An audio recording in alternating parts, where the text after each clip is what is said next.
1편 말씀, 시편 1편. 복 있는 사람에 대해서 얘기하고 있죠. 복 있는 사람, 복 있는 사람이 누군가? 이제 세상에서는 보통 부자, 그리고 이제 출세한 사람, 이런 사람 복 있다고 얘기하고 있고, 성경에서는 복 있는 사람을 누구라고 얘기하는가?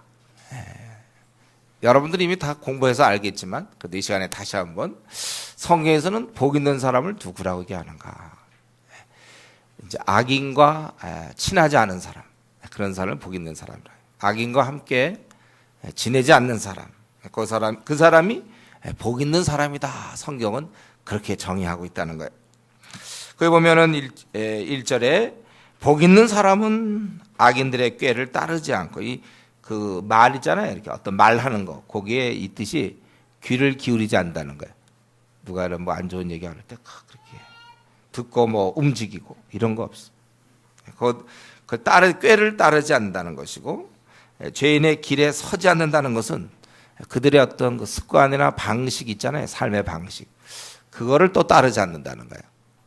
그리고 오만한 자들의 자리에 앉지 않는다. 벌써 이거 자리에 앉고 있다. 이거 벌써 아주 습관이 돼요. 습관이 돼서 그냥 같이 주저앉고 같이 지내는 거.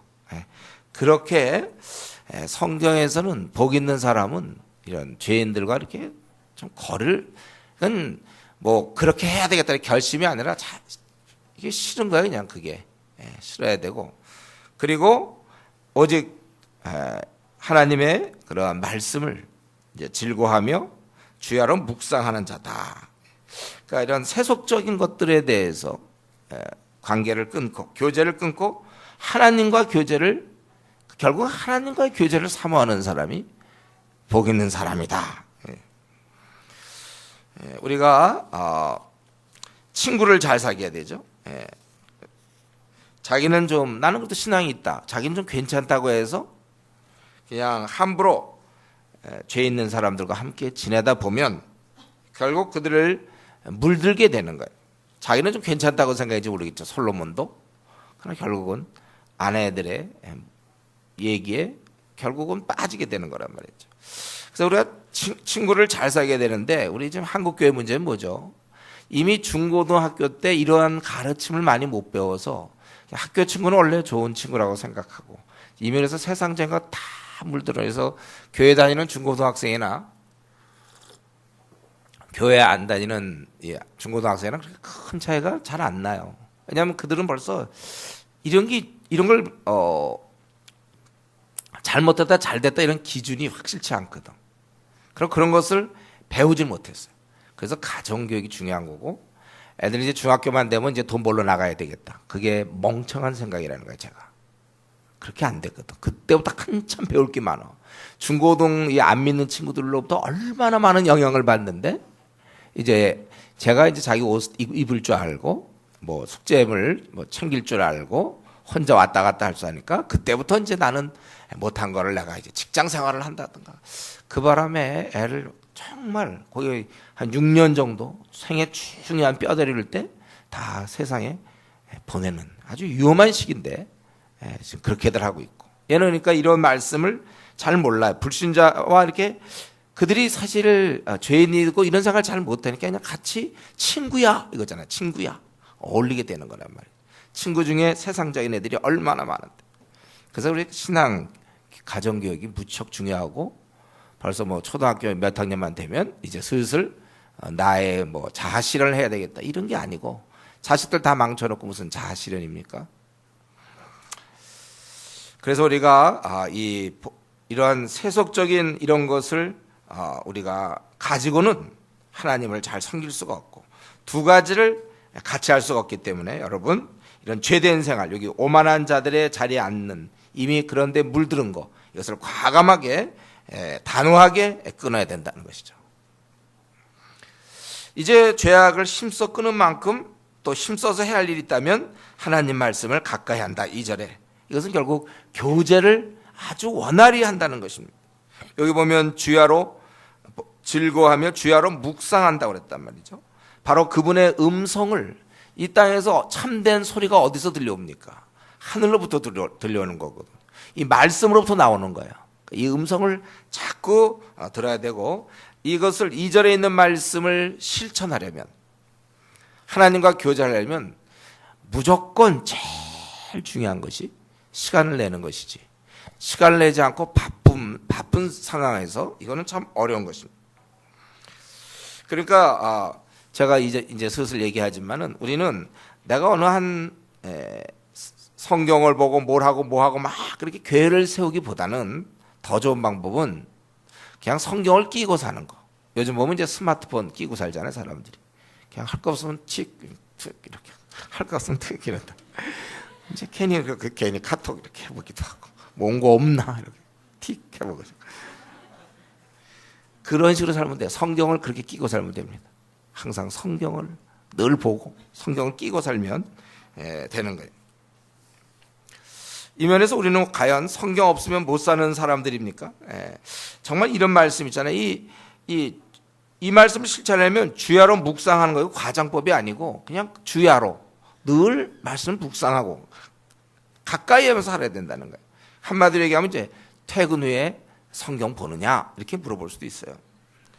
저 사람은 항상 성경을 가까이 하는 사람이야. 이런 얘기를 우리가 들을 수 있겠는가.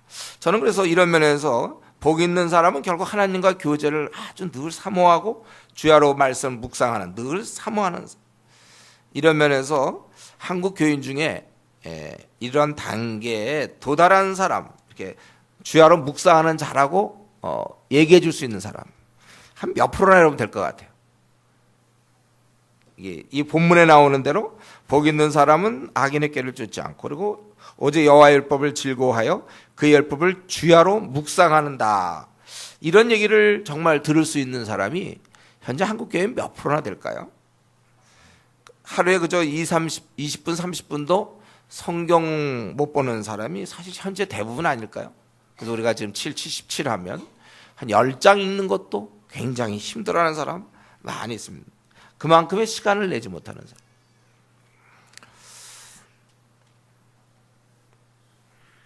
그러니까 지금 이제 많은 신앙인들이 소위 신앙생활은 한다고 나름대로 신앙이라고 이제 명부에 자기 이름을 올리긴 했지만 아직도 이 복 있는 사람, 성경에서 얘기하는 복 있는 사람의 반열에는 아직은 멀리 떨어져 있어요. 제가 볼게. 늘 말씀을 가까이. 그러니까 전 매일 PBS를 한다든가 하루에 1시간, 2시간씩 PBS 한다. 뭐 그런 생활이라든가 아니면 정말 성경을 늘 묵상한다든가 늘 주야로 그냥 말씀 그대로야 주야로 늘 그냥 가까이 늘 뭐 성경 보고 있고 늘 그렇게 사실 한국 교회가 이런 식으로 가르치지 않았어요. 저 같은 경우는 어떻게 보면 행운이었는지 몰라요. 저는 중학교 때부터 성경을 저를 가르쳤던 목사님이 500독 하신 분이라고 그랬잖아요. 성경 500독. 성경을 그렇게 늘 보던 분이 이제 영향을 줘갖고 그럼에도 불구하고 제가 많이 헤매긴 했지만은 그래도 성경의 이런 중요성 이런 걸 이제 알았는데 우리가 한국 교회가 중고등 때 이런 습관을 만들지 않기 때문에 얘들이 네 신앙생활이라는 것은 성경을 갖고 하나님과 교제하는 게 신앙생활이다 이렇게 배우질 않았기 때문에 모태 신앙들이 이제 대학을 들어가든지 하면 이제 다 신앙 떨어뜨리는 거죠. 사실 이런 때 결과가 그가 하는 모든 일이 다 형통함이라고 말씀하셨어요. 시냇가에 심은 나무처럼 열매 맺고 잎사귀가 마르지 않는다. 성경에서 다른 것 하는데 형통을 약속하지는 않았습니다. 죄악을 멀리하고 성경을 가까이 하는 자. 그러니까 이것은 성경을 기계적으로 그냥 아무 생각 없이 읽었다. 이제 장수 채우기 위해서. 그러면 무조건 성경을 많이 보면 형통한다. 이제 그런 뜻은 아니겠죠. 성경을 보니까 어떻게 돼요? 자기를 보게 되거든. 성경을 보는 것은 자기를 또 보는 거야. 자기의 누가 능히 자기 허물을 깨달으려. 내가 성경을 보면서 내가 불평이 많은 사람이며 성경을 보면서 내가 이기적이고 성경을 보면서 내가 천박스럽구나. 내가 정말 나의 고상한 가치가 내 머릿속에는 없구나. 나는 세상적 쾌락을 좋아하는구나. 성경에서 밝게 보여주니까. 그래서 회개가 이루어지게 되고 또 쓸데없는 욕심들이 사라지고 그리고 우리 지혜가 생기고 분별력이 생겨서 내가 지금 이 시대에 뭘 하면서 살아야 될지 이런 게 보인단 말이죠. 또 마음을 다스리게 되고 하나님 뜻을 알게 되고, 그러니까 제대로 살 수밖에 없고, 그러니까 인생을 성공하게 된다는 것입니다. 만약 우리 그리스도인이라 할지라도 우리가 성경을 가까이 하지 않는다면 도대체 나를 이끌어가는 가르침은 어디서 나옵니까? 내가 만약에 그리스도인인데 성경을 가까이 하지 않는다면 결국은 나나 불신자나 그게 그거라는 거예요. 세상 사람보다 뛰어날 것이 없어요. 우리가 뭐 똑같이 하는데 뭐가 뛰어나겠습니까? 삶 자체도 제가 보기에 그리스도인이라 하더라도 그게 그거다. 그거예요. 별로 그리스도인 삶이 빛나지 않는다는 겁니다. 이러면서 우리가 성경을 정말 가까이 하지 않으면 그게 그거다. 교회 다니는 저 사람이나 교회 안 다니는 사람이나 뭐 차이를 낼 데가 없잖아요. 우리는 다른 데서부터 배워야지 세상으로부터 배운 거 가지고 우리가 하면 무슨 소용이 있습니까? 성경을 통하여 하늘로부터 하나님의 가르침을 배워야 우리가 차이가 나는 것입니다.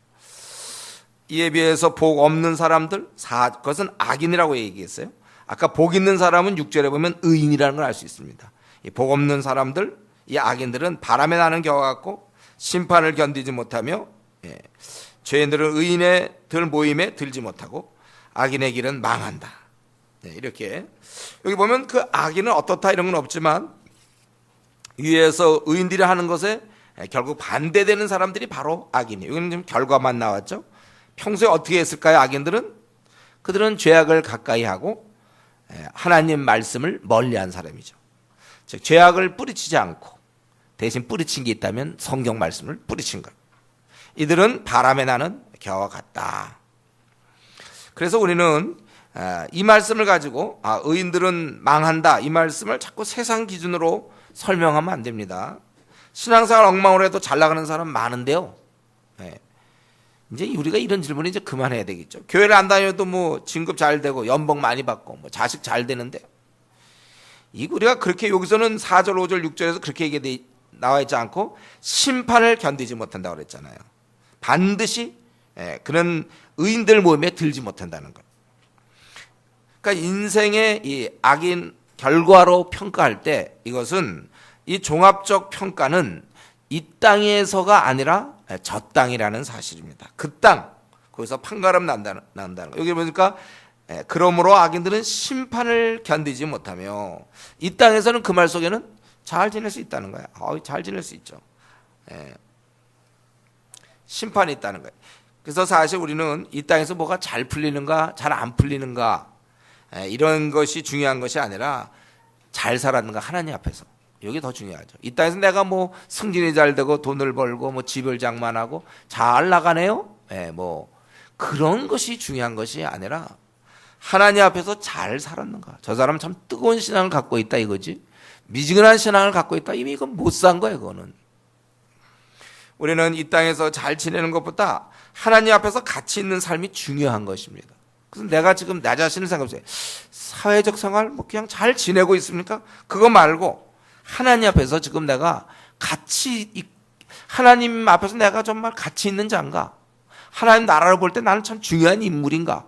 이게 더 중요한 것이지 회사에서 내가 중요한 인물인가? 그거 중요한 게 아니라는 거예요.